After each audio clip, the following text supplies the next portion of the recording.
Hi, everybody, and welcome to Beyond the Cage, presented by Fight Chicks. I am your host, Jim Graham, and joining me on the line, we have a special guest joining us. He is UFC fighter Louis Smolka, and he will be fighting at UFC Fight Night 41 in Cincinnati against Chris Cariaso. And Louis, thanks for coming on Beyond the Cage. Oh, no problem, man. Glad to be here. And I know it's only been a few months into 2014, but how has the new year treated you so far? It's been great. At the end of 2013, I got into the UFC, and right at the beginning of the year, I had my first win. I'm getting ready for my second UFC fight right now, and I couldn't be happier. Now, I know you're from Hawaii, and I was wondering, is there a bad part about living in Hawaii? Not really. Not that I feel. I love it in Hawaii. It's my home. I wouldn't want to live anywhere else. I love it out here. I'd much rather live where you're at than where I'm at here in Detroit. I can tell you that much. Yeah, I bet. It's warmer here. Oh, absolutely. What's like the lowest temperature you have personally felt over there in Hawaii? Maybe like 60. Man. That's like as cold as it gets. So it's like shorts weather now out there. We're like just getting back into the 60s. We had a pretty brutal winter here in Michigan with the polar vortex and all that jazz. So, all right, I wanted to know and see how much jealous that you're in Hawaii. So,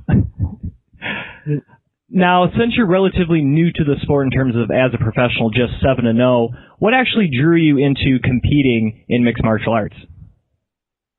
It's something I've really wanted to do for a long time. I've always kind of, as a kid, I've been drawn into martial arts and fighting, and competing. I did karate when I was younger. I think I was a bit older. I started grappling with my friends, and then I started doing judo and wrestling in high school. But I think it was when I was maybe like 13, I saw the Tough season 2 finale, and that was when I really decided that I wanted to be an MMA fighter. That's when I decided that MMA was what I wanted to do. Now, is there any particular fighter that you try to model yourself after? Yeah, one of my teammates, Russell Doan, I try to keep up with him and, try to just, emulate his work ethic and stuff. But, man, the guy is a beast, and it's not exactly easy. He's like the hardest. Like, I used to think I worked hard until I met him. Now I just feel bad about myself. Now, I was wondering, how did you come about your nickname of The Last Samurai? Was that given to you, or is that just something that you came up with by yourself? It was given to me by one of my old coaches. He called me the Last Samurai because of my fighting style, because I would never give up, no matter what. It was after one of my fights, I actually got knocked down, and everyone said I was probably out for a half second, and somehow came back and choked him out maybe a minute and a half later. And I honestly don't really remember what happened. I probably had a pretty bad concussion, but somehow I still won. To this day, I don't really know what happened, but I somehow got him in a darce. So it had nothing to do with the movie starring Tom Cruise called The Last Samurai? I guess it was kind of like a play off that, but yeah, I mean, I'm half Japanese too. My mom is from Japan, and yeah, I guess it was kind of a play to that, as well as the samurai lifestyle and the samurai beliefs and honor and stuff. Now, of course, as you mentioned, and as fans know, your first ever fight in the UFC was your last fight. And was that moment, step into the cage, actually performing and all the stuff leading up to and directly following, was that everything you expected to be, Louis? When I heard my name, yeah, I had a pretty good idea of what was going to happen. I fought in a few bigger, not big shows, a few bigger, regional shows. So, they did a pretty decent job of kind of, showing us the ropes of what would happen once we got to the big stage. But, one of the things that really got to me was when I was getting when I first heard of it, or when I first heard that I was gonna be in the UFC and I was gonna fight, I couldn't, my nerves were shot. Every 5 minutes I would change from going oh yeah, I got this fight, I'm gonna take this guy, I got this, and then like 5 minutes later, be like, oh my god, what am I doing? This is the UFC, I'm not ready for this, this guy's gonna knock me out, like, it was a real roller coaster of emotions, but it was what I expected it to be, like you kind of know it's gonna be a big deal when it happens.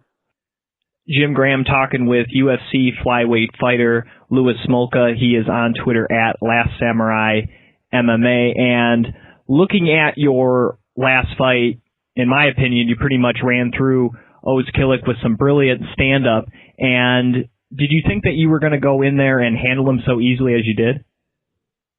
I didn't. I kind of believed that I would come out with the win. And, I always believed in myself, and I really did try to win. But honestly, he was tough. I was really trying to finish him. I really thought I would be able to finish him, but, didn't happen. He's a really tough opponent. I was doing my best to get that, but it just didn't happen. I don't know. Everyone's saying I ran through him. I don't know if I would see it that way because that was my first decision in my career. So that part was a little bit disappointing for me, but it was just great to get the win inside that octagon. Now we're about a month from your fight in Cincinnati, but what is your weight looking at right now? I'm around 145 pounds. I'm probably going to maintain about this weight until maybe 10 days out from weigh-ins, and then I'll start, from about 7 days out, I'll be around maybe 15 over. Then hopefully by weight cutting time, I'll be around 10 over, or hopefully less. Now, with you living and training in Hawaii, and obviously your fight coming up in about a month is going to be all the way in Ohio, does that crossing of time zones and distance, has that ever really fazed you, and do you think it will faze you come May? To be honest, what was kind of weird was when I would go to Asia and fight, it didn't affect me too much, but going to Georgia really did affect me. I was having a really hard time sleeping because over there at 12 o'clock at night, it's 6 in the afternoon over here. So trying to go to sleep at that time, I would wake up 3 hours later and I wouldn't be able to go to sleep again until maybe 6 in the morning in Georgia, which is 12 here. So the time zone change affected me a lot more than I thought it would, and it's something I'm trying to prepare for this fight. I think Phil Baroni, I remember Joe Rogan talking about Phil Baroni saying that he thought that too, going to Asia is easier than, going backwards to Asia is easier than going forward to the U.S. or something like that. I'm not sure if that's exactly right. Something like that. That's got to be tough to do. I've only went as far as the Central Time Zone, which is only an hour different than where I'm at here in Michigan, and sometimes that can get confusing, and just that hour can kind of mess you up a little bit. So I could only imagine, what you were trying to go through with a 5 or 6 hour difference. Yeah, it was odd. After the weigh-ins, I didn't sleep for a while. Maybe at 2 or 3, I finally got to sleep, and then I was just sleeping the whole day before the flight. It was a weird time zone change. I wasn't really expecting that, but I just gotta learn from it and try to improve on it this fight. Now, if you are able to beat Chris Cariaso in May, you will most likely be ranked in the top 10 of the division. Is that something you think about at all? To be honest, I do think about it a little, but my main focus is to try to work my way towards the belt. I mean, the top 10 is a nice perk, and I intend to get there, but I do also have bigger things in mind. Now, speaking of your opponent in Chris Cariaso, what do you expect from him come fight night in Cincinnati? He has kind of a grinding style. I know he likes to throw hooks. He's a southpaw with a heavy back leg. I'm expecting him to kind of mix it up between a wrestle boxing style with a heavy back leg. I'm not too sure. He might try and switch it up for me. I'm thinking I know he likes to throw to the head, so I'm thinking, but I'm kind of tall because there's a 6-inch height difference. So I'm thinking he's going to try to attack my leg and my body, so that's something I'm preparing for. Now, the main event of your fight in Cincinnati is Matt Brown against Eric Silva in the welterweight division, and I was wondering if you had a pick for that one. Oh, that's a tough pick, man. You can never count Matt Brown out, dude. That guy's been on a tear lately. Honestly, I was picking Jordan Mean over him, and that fight was insane. So, I don't know. You can never count Matt Brown out. I don't know. It's a tough one, though. Eric Silva's a monster, too. Honestly, I think that has fight of the night written all over it, to be honest. Honestly, I say that was a coin flip. I have no idea. Maybe, I don't know. I was thinking maybe if it makes it out of the first, I would lean more towards Brown, but if Silva can get it done, I think Silva's best chance is to get it done early. Now, I know one of your sponsors is Cage Fighter, and in your first fight in the UFC, you came out to what I thought was a really awesome shirt. Obviously, it paid tribute to your home there in Hawaii. And was that something that you actually had a hand in designing, or was that presented to you by Cage Fighter as their kind of design? You were like, that's cool. Actually, my manager, Jason House, just came to Atlanta with the shirt, and he's like, this is your walkout shirt. I was like, okay, cool, I like it. I wore it, you know.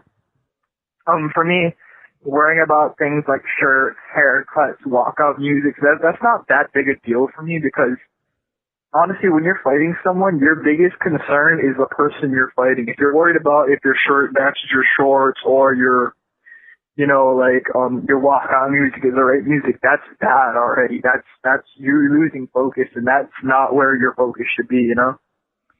So, not really a big thing to me. Absolutely, and I'll get you out of here with kind of a silly question here, and that is the fact that Captain America, the Winter Soldier, a big movie came out this past week, and of course it had the former UFC champion George St. Pierre in it. I didn't know if you got a chance to see it this weekend, or if you plan on seeing, or if you're a fan of any of the Marvel superhero movies. Oh, yeah, I watched the first Captain America, and I really liked it. I was hoping to go watch it maybe this weekend with my girlfriend. I'm not sure. She kind of wants to go watch Oculus, so I don't know. We'll see how it goes, but I intend to watch it at some point in the future. Well, I may sound a little biased here, but definitely go see Captain America. It was definitely worth the price of admission. I bet it's probably way better than Oculus, but that's just me. Okay, all right. I'll try to sway her. I'll try to sway her interest then. He is Louis Smolka. He will be fighting Chris Cariaso at UFC Fight Night 41 in Cincinnati. You can follow him on Twitter at Last Samurai MMA. And Louis, thanks for coming on the show, and I'm looking forward to your fight in May against Cariaso. All right. Thank you, Jim. Thank you for having me. It's been a pleasure. Once again, that was UFC flyweight fighter Louis Smolka right here on Beyond the Cage, presented by Fight Chicks.